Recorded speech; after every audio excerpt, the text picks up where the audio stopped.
दोस्तों, महाकुंभ 2025 के दौरान वायरल हुए आईआईटी बाबा के बारे में तो आप सभी ने सुना ही होगा। ये वही बाबा हैं जिन्होंने आईआईटी बॉम्बे से पढ़ाई की है। लेकिन क्या आप जानते हैं कि अब उनके पापा का एक इंटरव्यू सोशल मीडिया पर तेजी से वायरल हो रहा है। इस इंटरव्यू में उन्होंने अपने बेटे के बारे में ऐसी ऐसी बातें बताई हैं जिन्हें सुनकर हर कोई हैरान रह गया। जी हाँ दोस्तों, इस इंटरव्यू में उन्होंने कई चौंकाने वाले खुलासे किए हैं। आज की इस खास वीडियो में हम आपको दिखाने जा रहे हैं उनके पापा का वही वायरल इंटरव्यू। यकीन मानिए, इसे देखकर आपके भी होश उड़ने वाले हैं। तो दोस्तों, इस वीडियो को पूरा देखें और इसे बीच में छोड़ने की गलती बिल्कुल ना करें, क्योंकि आखिरी तक देखने पर ही आपको पूरी कहानी समझ आएगी।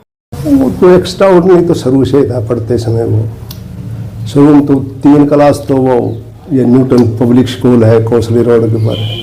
फिर 5वीं तक उसने विवेकानंद आर्य नगर में है उससे की थी। उसके बाद वो लारेंस में चला गया था। लारेंस से +2 करने के बाद में उसने 6 महीना कोचिंग ली नारायणा जो आईआईटी के पास है। वहाँ उसकी रैंकिंग उस टाइम बहुत ठीक थी, 700-700 के बीच में थी मेरी समझ में तो। और उसके बाद में एडमिशन हो गया तो वो कहने लगा कि फर्स्ट जो चॉइस है मैं उस आईआईटी के अंदर जाऊंगा। फिर मैं अभी देख ले, मैं तो ये कह रहा था मैं अभी दिल्ली बुल्ली ले ले, हम भी मिलाएंगे। मैं बोला ना, बम्बे जाऊंगा। मैं बम्बे चला गया, आईआईटी कर ली।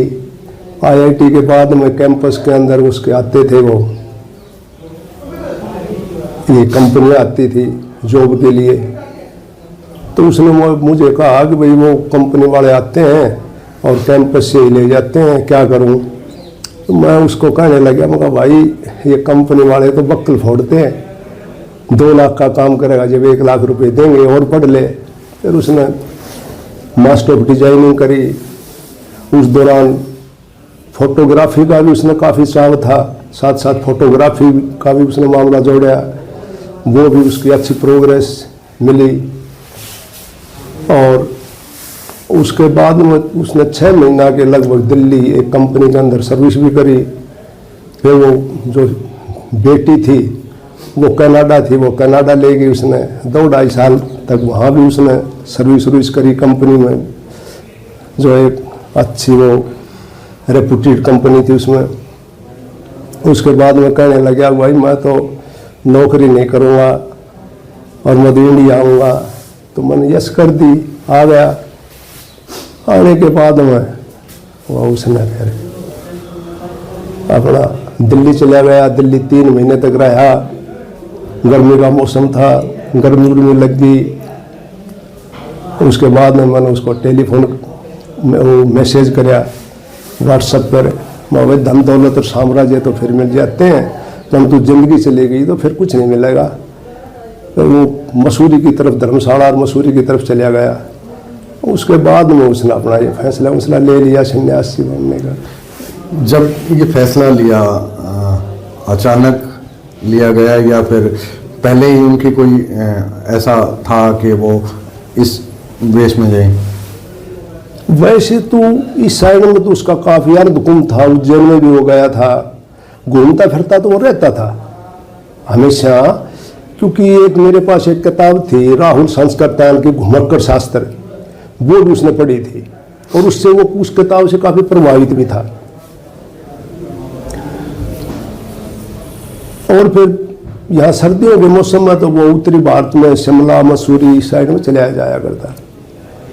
और अचानक तो फैसला हमें तो बताया नहीं उसने, भाई मैं ये फैसला लेने जा रहा हूँ।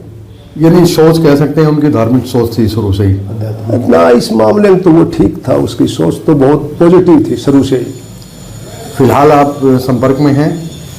मैं करीब 6 महीने पहले से संपर्क में हूँ, उसके बाद में नहीं है। फिर उसने ब्लॉक कर दिया कॉन्ट्रैक्ट और कुछ ये वो। मैंने कोशिश भी करी, मेरी बेटियाँ भी कहती थी कि पापा उसे संपर्क करो। तो वो फिर धीरे धीरे वो टाइम निकलता गया। और अब भी मैं कोशिश में था, मुझे इल्म होया था कि हरिद्वार है वो, तो मैं कहा भाई उससे विजिट करते हैं। तो उसके बाद में फिर टाइम से निकल गया। तो अब वो वायरल हो गई है मीडिया के ऊपर। अब तो उसने फैसला लिया। परिवार चाहता है अब वो घर वापस आ जाए? परिवार की क्या सोच है? बस मैं तो देखो चाहता ही हूँ अभी वो घर वापिस आ जाए, पर अब तो वो स्टेज उसकी निकल गई। अब तो गोपीचंद वाली वो स्टेज आ गई कि उसकी माँ ये कह रही थी कि बेटे हम आ जा गृहस्थी में और परिवार में संभाल ले, तो उसने कहा कि माँ सन्यासी के बाद बनने के बाद में तो यह बात बनेगी नहीं। कर ले अब क्या संदेश देना चाहिए? मैसेज क्या करना चाहेंगे आप, क्योंकि इस तरह से जब परिवार आपका पता चले हमें अकेला ही बेटा है। देखो इंडिपेंडेंट तो उसकी थिंकिंग शुरू से थी। अब भाई अब भी मैंने एक वीडियो देखी थी, उसमें भी उसने ये कह रखा था कि भाई मैं ना गुरु बनाऊंगा ना चेला बनाऊंगा, मैं अपने हिसाब से जिंदगी जीऊंगा। तो उसने तो फैसला ले लिया तो ले लिया। हर आदमी को अपनी जिंदगी जीने का अधिकार है, तो प्रेशर तो उसके ऊपर मैं डाल ही नहीं सकता, क्योंकि IIT कर रखी थी, 34 साल की उम्र हो गई, तो उसको प्रेशराइज करके तो आप कोई चीज़ मना नहीं सकते। अब यानी परिवार एक लास्ट ट्राई कर सकता है? ट्राई तो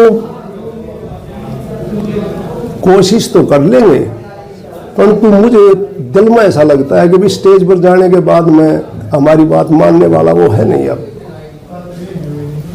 मैं तो अब भी ट्राई हूँ, परंतु मैंने वो बिटिया से अमेरिका है, वो आजकल उससे बात करी थी, तो वो कहने लगी पापा अब तो उसके मीडिया और चारों तरफ मतलब जो है कि उससे लोग मिलने के लिए इतने हैं, और आपको ये मालूम इलम हो जाएगा कि उसके फादर भी आए हुए होंगे, तो बोले पता नहीं आपके पीछे पड़ जाएंगे और समस्या बन जाएगी आपको, और उससे मिलने भी नहीं देगा कोई।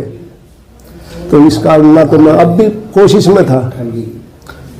आप और आपकी मिसेस दोनों पढ़े लिखे हैं, कोशिश तो कर लेंगे, परंतु मुझे दिल में ऐसा लगता है कि भी स्टेज पर जाने के बाद में हमारी बात मानने वाला वो है नहीं। अब